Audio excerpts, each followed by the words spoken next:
नमस्कार साथियों, मैं रुद्र त्रिपाठी रुद्र कोचिंग क्लासेस परिवार की तरफ से आप सभी विद्यार्थियों का आपके अपने परिवार रुद्र कोचिंग क्लासेस में स्वागत करता हूं। आने वाले सभी प्रकार के ऑडियो वीडियो अपने मोबाइल पर प्राप्त करने के लिए हमारे चैनल को सब्सक्राइब जरूर करें। कोचिंग क्लासेस में हार्दिक स्वागत करता हूं। विद्यार्थियों, जैसा कि पता होगा, आज आपकी जो लाइव क्लास चल रही है वह आपके इंग्लिश ग्रामर क्लास सेकेंड की this is and these are के यूज को बताने के लिए आज की जो हमारी वीडियो लेक्चर की जो क्लास है बेटा, वह इसी पर टोटली डिपेंड है।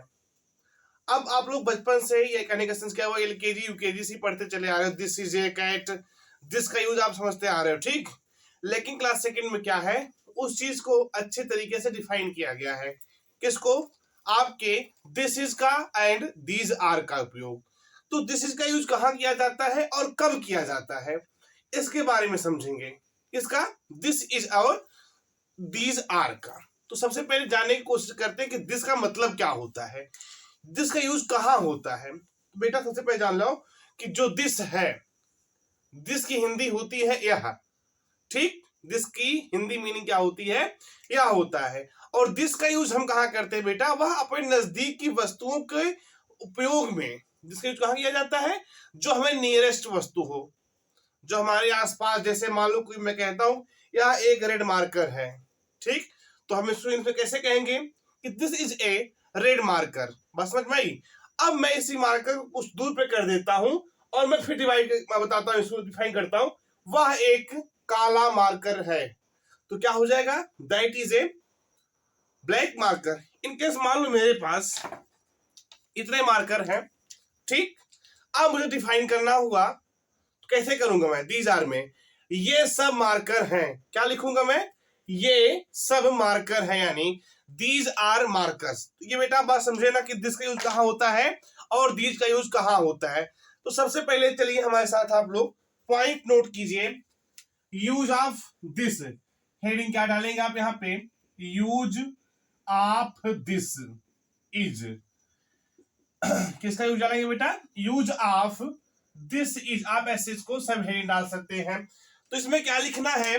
दिस व दीज का प्रयोग निकट की वस्तुओं के लिए किया जाता है। आप क्या लिखेंगे पहले? दिस व दीज का प्रयोग, व दीज का प्रयोग निकट की वस्तुओं के लिए निकट की वस्तुओं के लिए, निकट की वस्तुओं के लिए, निकट की वस्तुओं के लिए किया जाता है। आई बात समझ में? लेकिन आप अभी दिस का समझ रहे हो तो क्या लिखेंगे कि दिस का प्रयोग आप ऐसे पॉइंट बनाएंगे और क्या लिखेंगे कि दिस का प्रयोग, दिस का प्रयोग निकट की वस्तुओं के लिए, दिस का प्रयोग निकट की वस्तुओं के लिए, दिस का प्रयोग निकट की वस्तुओं के लिए, निकट की वस्तुओं के लिए किया जाता है। किसका उपयोग बेटा? दिस का उपयोग कहां किया जाता है? निकट की जो वस्तु होती है उसके लिए किसका उपयोग करते हैं बेटा? दिस का उपयोग करते हैं। अब देखो, हम एग्जाम्पल जब बताएंगे, जब आप एग्जाम्पल को समझेंगे तभी जाकर के आपको वह चीज अच्छे तरीके से समझ में आएगी। या आप एक पॉइंट अभी और लिख सकते हैं यहां पर, दिस का प्रयोग, क्या लिखेंगे? दिस का प्रयोग एक वचन के लिए किया जाता है।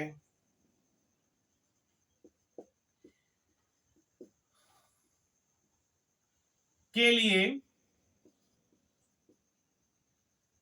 किया जाता है। यहां पे आप समझने के लिए बता दे रहा हूं, ठीक। दिस का प्रयोग एक वचन के लिए किया जाता है। अब आप एग्जाम्पल समझिए। जब तक आप एग्जाम्पल नहीं समझेंगे तब तक आपको ये समझ में नहीं आएगा। जैसे एग्जाम्पल में लेते हैं, एग्जाम्पल नंबर फर्स्ट हमारा क्या कहता है, यह एक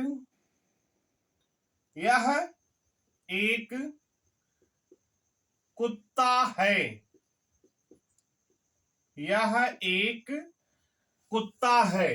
तो कहने का मतलब क्या हुआ बेटा, हम जैसे किसी को बता रहे हैं कि हमारे नियरेस्ट यहाँ पर एक कुत्ता है ना, हमने क्या कहा उससे, यह एक कुत्ता है। तो बेटा इसकी जो इंग्लिश बनेगी बन जाएगी दिस, और आपको पता है दिस के साथ हेल्पिंग वर्ब का किसका यूज हुआ बेटा, इज का। तो दिस इज, इसके बाद बेटा एक का होता है ए, एंड कुत्ता का होता है डॉग। क्या लिखेंगे आप, दिस इज ए डॉग। वैसे बेटा अगला एग्जांपल जब आपको बताएंगे, जैसे यह एक आम, यह एक आम है। बेटा किसी से हम बता रहे हैं कि यह एक आम है ना, तो आप क्या लिखेंगे, यह यानी दिस, उसके साथ हेल्पिंग वर्ब बेटा इज, एक के लिए ए और आम के लिए बेटा mango, this is a mango. बात समझे कि दिस इज का यूज कैसे हो रहा है, देख लो बेटा, फिर बता दे रहा हूं, दिस इज का यूज कहां हो रहा है, निकट की वस्तुओं के लिए, एक वचन की वस्तुओं के लिए। जैसे एक के लिए, यह एक आम है, यह एक घड़ी है, यह एक कुत्ता है, यह एक गधा, यह एक हाथी है। सो कई सारे इसके एग्जांपल्स हो सकते हैं, समझे। और दिस के साथ हेल्पिंग वर्ब सहायक क्रिया जो होती है वह क्या लगती है बेटा, इज लगती है। दिस के साथ क्या लगती है, इज का, हेल्पिंग वर्ब जो इज है उसका यूज किया जाता है। हमने यहाँ पे एग्जांपल क्या बताया आपको कि this is a dog, this is a mango, this is A kite. यानी और एग्जांपल आप समझना चाहते हैं तो एग्जांपल नंबर थर्ड क्या हो जाएगा, जैसे यह एक पतंग है, तो दिस इज ए काइट। यह एक गाय है, क्या हो जाएगा, दिस इज ए काऊ। यह एक बंदर है, दिस इज ए मंकी। बात समझे नहीं समझे इसको, ये बेटा दिस इज का यूज था, किसका यूज था बेटा, ये यह जो यूज था बेटा आपका वह था दिस इज का यूज। अब हम समझाएंगे आपको दीज आर का यूज। तो हेडिंग क्या डालेंगे आप लोग, यूज ऑफ दीज आर। एक चीज और आप लिख लीजिए, दिस, THIS, दिस बराबर होता है बेटा यह, ठीक। और अगर पॉइंट में और लिखना चाहते हैं तो यह भी लिख सकते हैं कि दिस के साथ सहायक क्रिया, दिस के साथ सहायक क्रिया इज, किसका यूज होता है बेटा, इज का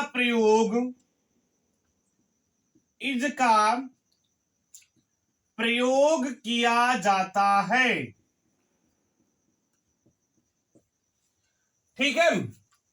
अब आप लोग क्या हेडिंग डाले हैं, यूज ऑफ दीज आर। अब आप किसका यूज समझने वाले हैं, दीज आर का यूज समझेंगे।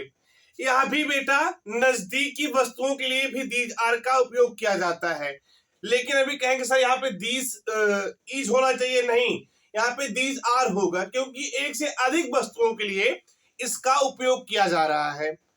बात समझे, मैं यहाँ पे लिख भी दे रहा हूं, पॉइंट में ऐसे लिखिए गोला बना करके कि दीज का प्रयोग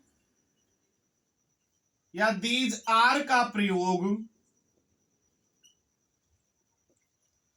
दीज आर का प्रयोग निकट की वस्तुओं के लिए, निकट की वस्तुओं के लिए, निकट की वस्तुओं के लिए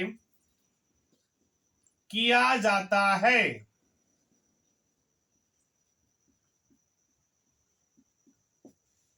बस समझे, दी जाए का प्रयोग कहां किया जाता है बेटा, निकट की वस्तुओं के लिए किया जाता है। और एक पॉइंट क्या है कि दीज आर का प्रयोग आप यहां पे लिखेंगे क्या कि दीज आर का प्रयोग, दीज आर का प्रयोग एक से अधिक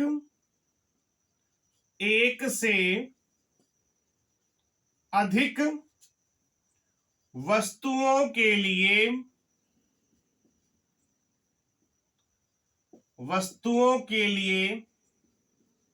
एक से अधिक वस्तुओं के लिए किया जाता है।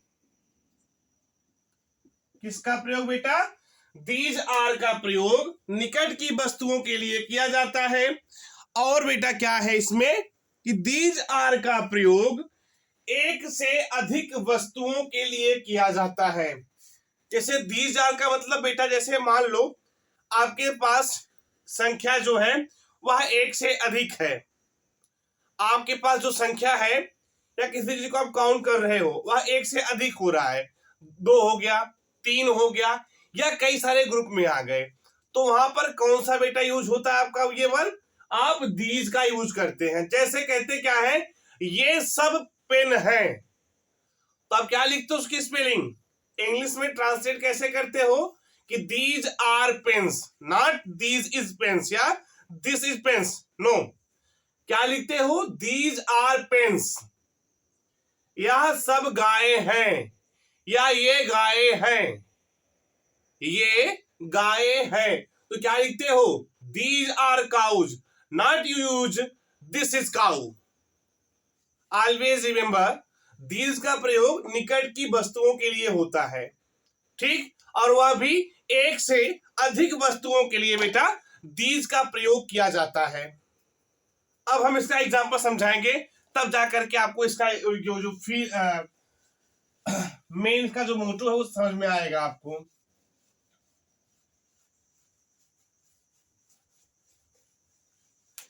ये क्लास सेकेंड की लाइव क्लास चल रही है, और जिसमें से आपका जो सिलेबस मैंने लिखवाया था, चैप्टर जो मैंने बताया था कितने चैप्टर को क्लास सेकेंड वालों को पढ़ाना है, लगभग 2 या 3 चैप्टर और बचे हुए हैं जिनको मैंने कंप्लीट कर दिया पढ़ा करके। तो एग्जाम्पल लेते हैं बेटा, जैसे ये पुस्तकें हैं। एग्जाम्पल नंबर फर्स्ट क्या कहता है? ये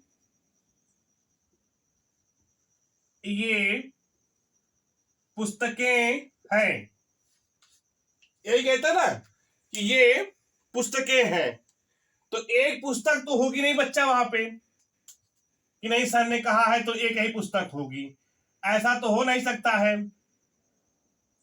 कि नहीं? यदि एक पुस्तक होती तो हम दिस का यूज कर देते ना, लेकिन हमें दिस का यूज करना नहीं है, वहां पे एक से अधिक पुस्तकें हैं। ये मान लो पुस्तक है आपकी, ठीक, या क्या है आपकी? पुस्तक है। तो क्या कह रहे हैं? ये पुस्तकें हैं।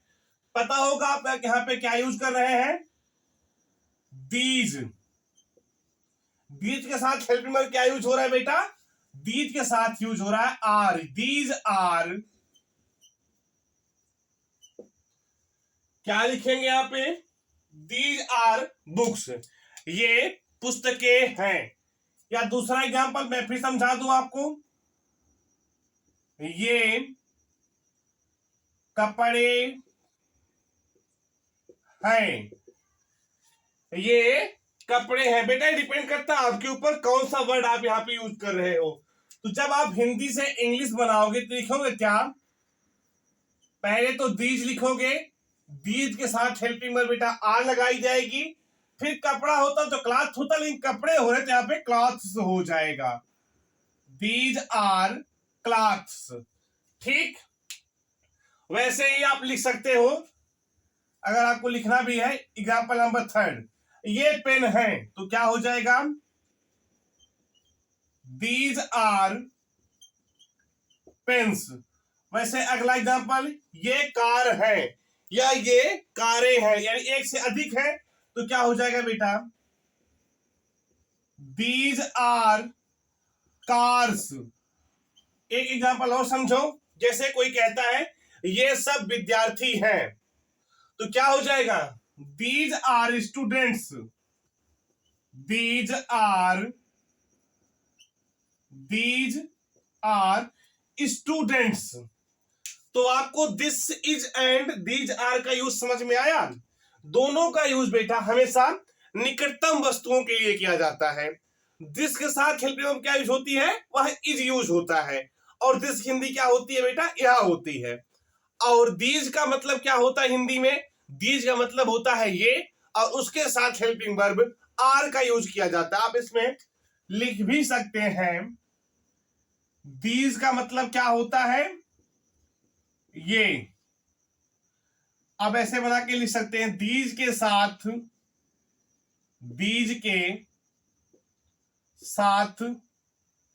हेल्पिंग वर्ब यानी हिंदी में कह सकते हैं आप हेल्पिंग वर्ब को सहायक क्रिया। क्या कह सकते हैं बेटा आप इसको, सहायक क्रिया। कौन सी बेटा, RARE, आर का उपयोग या प्रयोग किया जाता है, आर का